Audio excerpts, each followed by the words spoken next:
Welcome to the Good Deeds Podcast. We're back with episode 2 today, and today we're going to be talking about selling your home, getting it ready for sale. How do you find an agent? Those kind of burning questions are what we're going to answer today. So, the first question I have for you today is if I'm a seller and I'm going to begin the process, where do I begin that process? How do I find an agent? Do I just get my property ready? What do I do? Well, don't get your property ready because so many sellers make the mistake of spending financial resources and their time doing things that aren't necessarily the wiser things to do, and not preparing and doing things that the market will respond to. So I would say, how do you begin? Sometimes by talking to friends, talking to people who've been through the experience, who've had a good experience. Watch signs, watch other listings, go to open houses, and it's like an audition, if you will. Sometimes it's the listing agent holding the open house, and sometimes it's another agent. So you sort of need to know that too. So, experience matter or not matter, or It matters, but there are many newer agents who are at companies or on teams with experienced agents. So I wouldn't necessarily discriminate against somebody who's new doing it right. I'd rather have somebody new doing it right than someone in the business 30 years doing doing it it the wrong. same old way, right? Yeah. Yeah. Would you agree with that? Well, if I continued to do things the way I'd always done it, I would be submitting listings with a black and white Polaroid photograph, not a lot of information. Yeah, I get that. Yeah. You said don't do any work to the house because we might be spending money in the wrong places. For instance. Well, sometimes, for instance, and it might even be in this right place, but sort of the wrong way. For instance, many people will repaint the colors that they have when there might be a more current color to choose, and so it's the same dollar amount, but it won't yield the same benefit for the seller. Sometimes there are, and it's not smoke and mirrors, but sometimes there are infrastructure things. Replacing all of the windows in a home is a nice thing, but buyers click on pictures. And actually, I want to back up to you for the first question. One thing I forgot. Go online, look at listings that are attractive, where the photography is professional, where the descriptions are sort of selling the dream, the Disney story, if you will, where there are floor plans posted in the photo box. I'm a little bit biased because that's everything that we do, and that's sort of the most engaging and most positive experience. If the photos aren't good, they won't be good for your listing either. If the description isn't good, same. You understand the point I'm making. But anyway, back to where you spend your money. Consult with a professional first, because when buyers are looking online, and as we've discussed before, online is the first showing, if you will, for 95% of the time, it's the first showing. So that's the first impression. And a buyer can't see that they're all new windows. A buyer can see that they love the beautiful white cabinets, right? So it's always a balance. And I'm not saying not to take care of your home, but it's always a balance of doing sort of the things that are more aesthetically pleasing, that cost the same amount of money, but definitely yield a better result for the seller. Okay.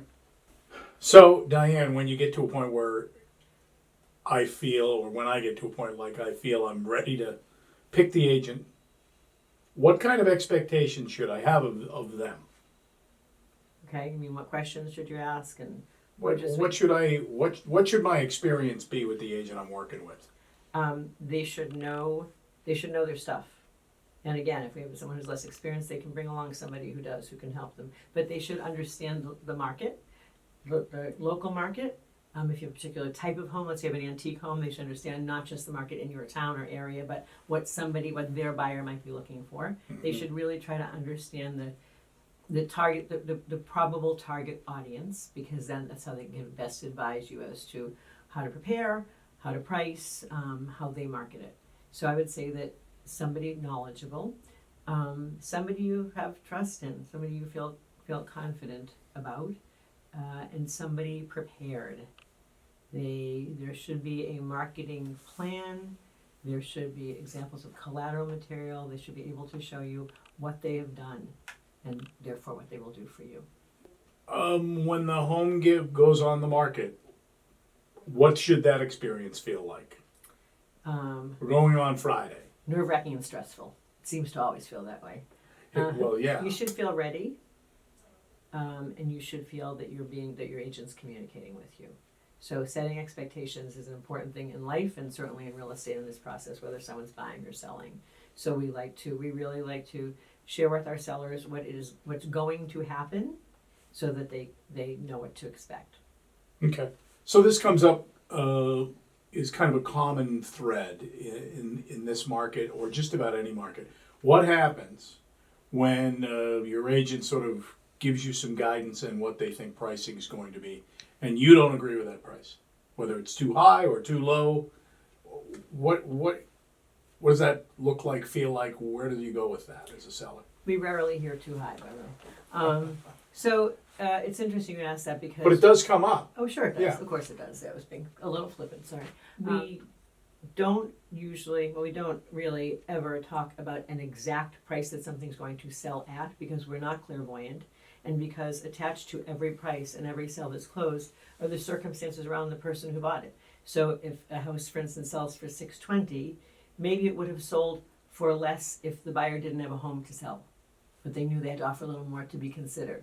Maybe it would have sold for more if they weren't letting the seller stay for 6 months after the closing, right? So it's always price and terms. So we like to know as much sort of anecdotal evidence as we can, but the point is that we can't possibly predict an exact price. We can talk about a likely price, and then we talk with our sellers, clients, about how to strategize to get to that price. So I think that's a good way to put it, is a likely price, because if there's been any market that I've experienced in almost 40 years about being able to even get close to a likely price, this is not that market. That's for sure. Things are selling way over market, what in some cases at market, and in very, very limited cases less than what the asking price is.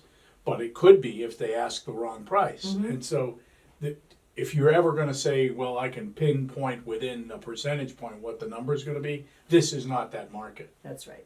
So you really kind of, from my perspective, you've got to kind of look at a whole host of things, the least of which should be what has recently sold. It has some impact, but it might be, you might be leaving money on the table if you just base it on sold data. Yes? Mm-hmm. And well, I think when you look at the sold data, you have to understand how long it's been on the market, and also everything that goes with it. I mean, if it doesn't present well, I mean, you taught me a long time ago that 80% of marketing is pricing, right? But the other 20% is not insignificant. And I look at a lot of listings, and they're dark, and they're, forgive me, toilet seats up and crap all over the place. I don't necessarily think that the value there was maximized, because people look at it and they don't want to go see it. So if I think that the price is wrong, do I just move on to another agent? Like I go, well, this agent gave me a number that I don't agree with. Should I go on to, let's say, the highest bidder? Absolutely not. We call that buying the listing. There are agents out there who will give a seller a high price because they think that the seller will choose them because of it. And some sellers do.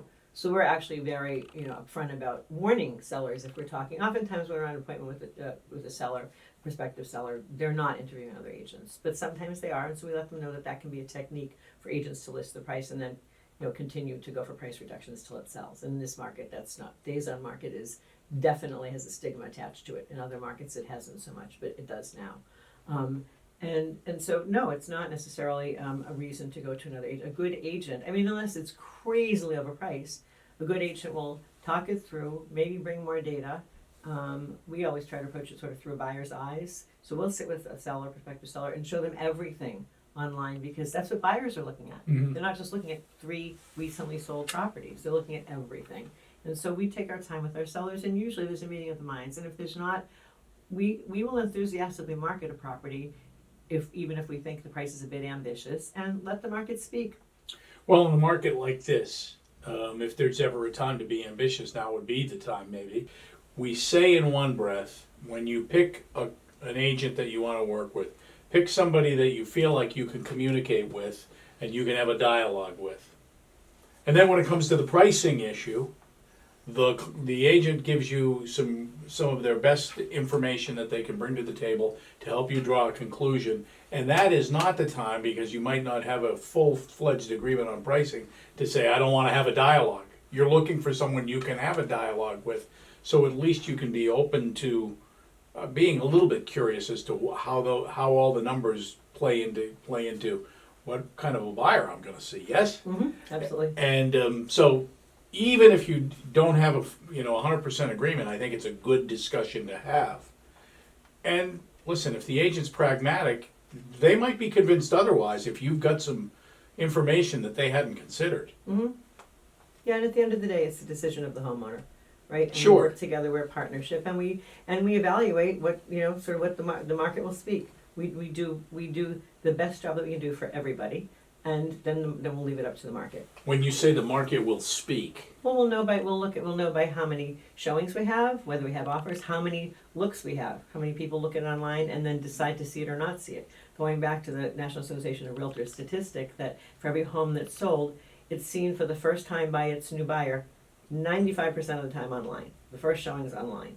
And so that's why we really believe in doing what we do online. So if 7,000 people looked at it and 2 come to see it, then 6,998 people said, this is nice, not for this price, right? So we look at everything. We look at if there were properties that were on the market that we would have considered competing listings with our new listing. If those properties are staying on the market, eventually everybody's going to adjust. We want to be the first to adjust. So we're constantly looking at what the market of the moment is doing. I mean, we're watching the market of the moment, the market change now from where it was a few weeks ago, and we're paying attention to that for our buyers and for our sellers. so we know that people look at their first showing is online. Most buyers, here's a really cool thing, is that most buyers, when you say to them, how did you find out about the property? Well, I saw it online. That's not what I asked you. How did you find out about the property? Because oftentimes they might see the offering online after their agent tells them Right, about it, right. after a friend or family member tells them about it. It could be a whole. It could Sign be, in the ground. yeah, they look online Right. after there's some level of interest that's brought to their attention. Correct. And in some cases, it could be a website, but Correct. it isn't all.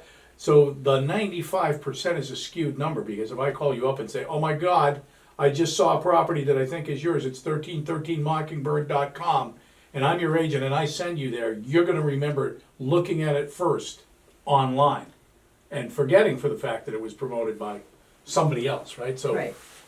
doesn't take away from the fact that the presentation, whether it's promoted by an agent or a sign that promotes them to the website, has got to be top shelf. Yes. Yeah. I'm not, and if I said it wrong, I apologize, and if I said it right, you should apologize. Anyway, I apologize. what I meant to say, and I hope I said it, is the first showing. So not the first awareness on the buyer's part, but the first showing. The first time they actually see inside and out and get to Yeah. spend time with the property is online. Did you say apology accepted? Okay. So if the house sits on the market, Diane, let's say it's been on the market for a month, and there's been very little activity. If I picked the wrong agent, should I make a change? What should I do? Should I take it off the market? Probably not. It really depends. That's a tough question. Should to I keep answer. asking more questions? If you don't mind. It's a very tough question. I would have to look. It's really case by case, right? That's like saying to a doctor, I don't feel well. What's wrong with me? I mean, I really have to look. I have to look at how it's marketed, what kind of compensation they might be offering to a buyer's agent. I mean, I have to look at every piece of it to understand why it's not selling. So tough one to answer. Maybe in a future podcast we can look at some listings. So the first instinct then, I'm guessing, based on how you didn't really answer the question, is that maybe they didn't pick the wrong agent. There could be something else there that isn't presenting the property well, whether it's the price, whether it's the marketing, whether it's the compensation. It could be a whole host of things. Well, those things put together could be leading to the conclusion that they did pick the wrong agent, right?